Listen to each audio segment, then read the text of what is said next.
My lords, today we are going to discuss the two somewhat benevolent fallen empires in our galaxy, the fanatic Xenophile, also known as the Enigmatic Observers, and the fanatic Materialist, i.e. the Keepers of Knowledge. These are the two that won't immediately kill you for sneezing, although that line can most certainly become a bit blurred. What makes them slightly less genocidal than the other fallen empires is that these two have the capacity to act as the guardians of the galaxy, but I should also mention that the war fragment of the Hive Fallen Empire does as well. The fact that these two fallen empires can act as guardians of the galaxy is what makes them, in my eyes, not quite as bad as the others.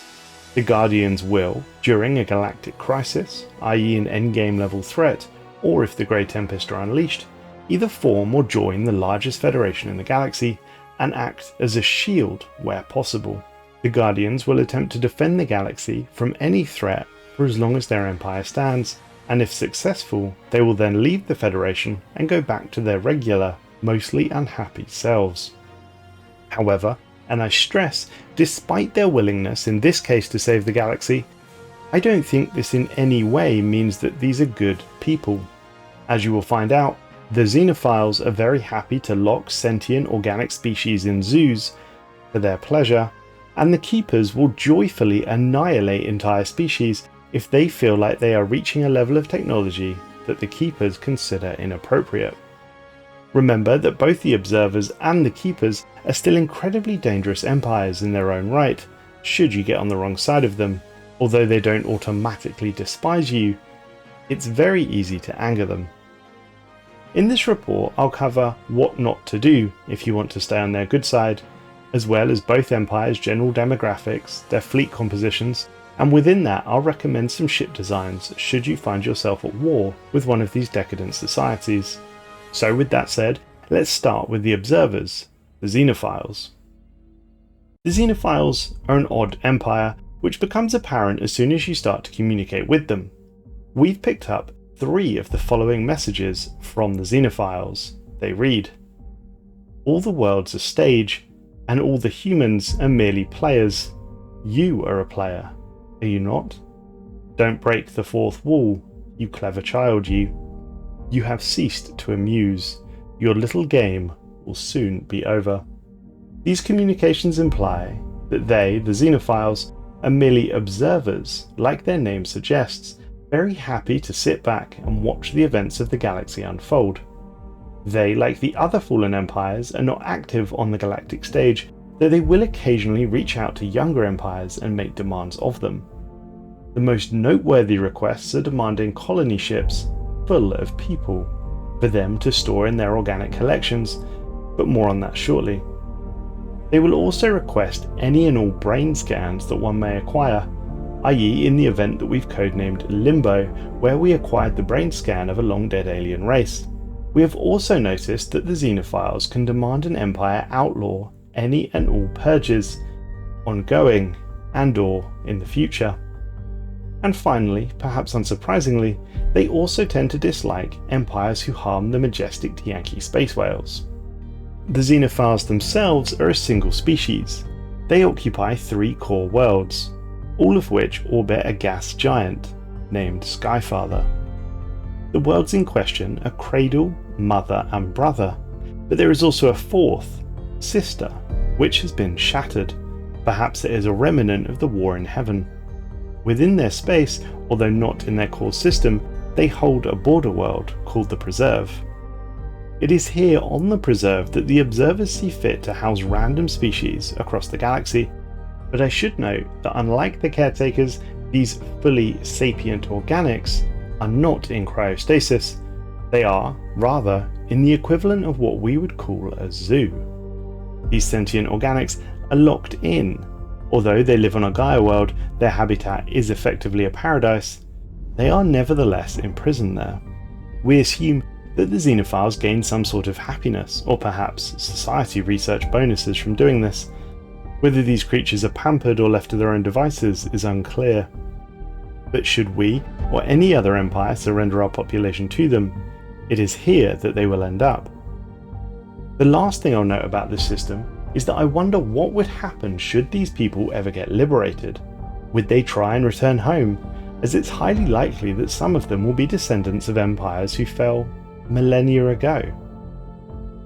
The observers, unlike some of the other fallen empires, do not use organic slaves, but they do enslave machines, and it doesn't appear just any regular machine, but a fully fledged sentient one. Remember at the start of this report I said that they were somewhat benevolent? Well, enslaving sapient robots and putting organics in zoos, it's not great. But in fairness, our galaxy can get a lot worse.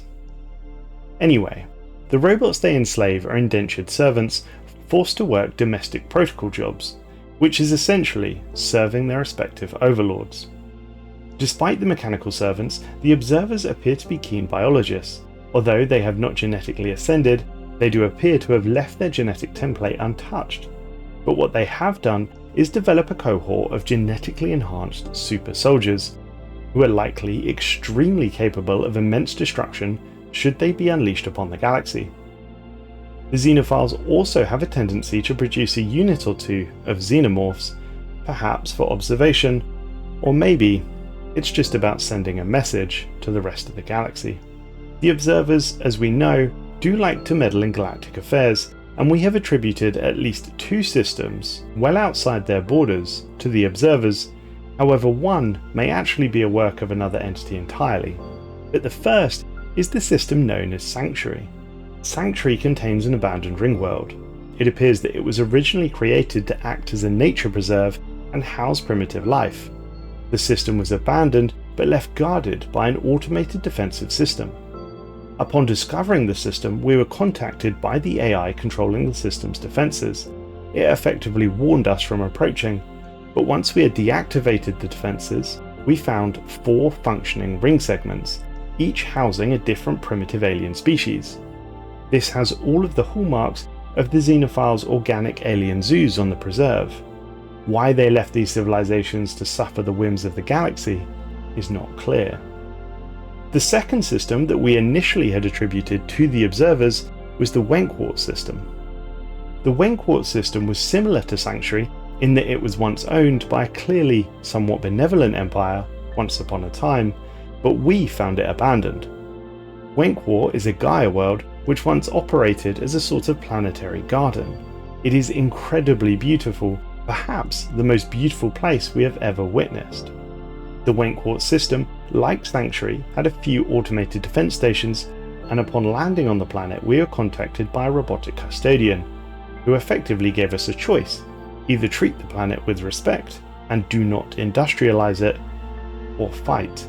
We later found out from this same drone that Wenkwart was originally created by the Auron Empire, an empire who we have absolutely no record of whatsoever, something to look into in the future perhaps. But now let's move on to the Xenophile naval battle fleets. Their battle fleet is made up of a mix of Riddle escorts and Enigma battle cruisers. They use fairly mixed designs but slightly favour shield for defence, using shield hardening technologies on top of the already abundant dark matter shield arrays. Offensively, the Xenophiles slightly favour kinetic weapons, tending to opt for gigacannons over the other available X-slot weapons, and they also use kinetic batteries where available. Despite the kinetic tendency, the ships also come equipped with numerous strike-craft bays, which complement the kinetic weapons quite nicely, making it difficult to construct a specialised defence. Their navy is remarkably well balanced, it's very capable and potentially very dangerous. To defeat the ships in combat, you will require vessels with a mix of shield and armour, perhaps a tendency towards armour here, as you will offset more of the damage potential from the kinetics, and since strikecraft will bypass shields anyway, armour will be more effective.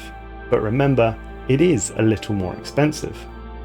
Offensively, I'd recommend using disruptors. Disruptors remain incredibly powerful due to their penetration qualities. I ran some numbers using a Xenophile battlecruiser. Despite the battlecruiser running 30% shield hardening, due to the hull armour shield ratio, disruptors will still completely annihilate a battlecruiser approximately 47% faster than a gamma laser, and 40% faster than a Gauss cannon.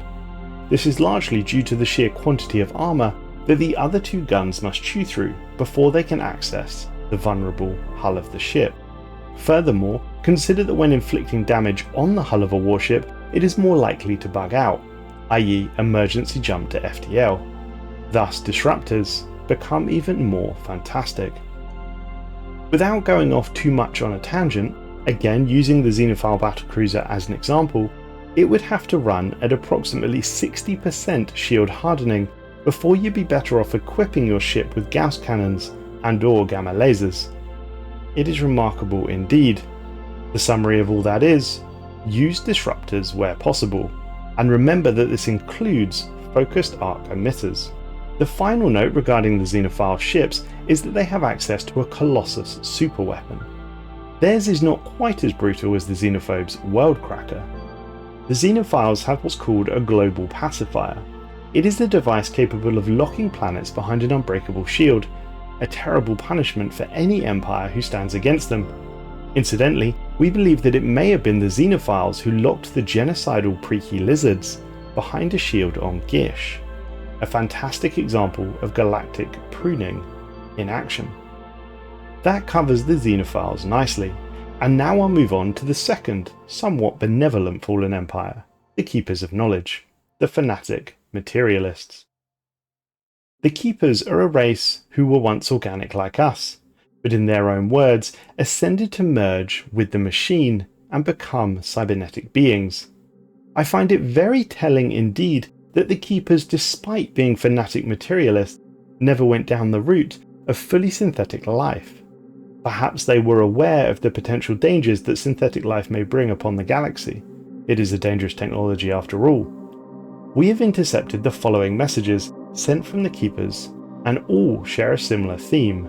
They read, "You don't know what forces you're toying with, arrogant ones." We have seen civilizations destroy themselves over and over by delving into matters they were not meant to know. Such is the folly of youth. Knowledge without understanding is dangerous. Unlike knowledge, however, understanding cannot always be taught. For your own good, and for the good of the galaxy, we will crush your defences, burn your books, and wipe your data drives.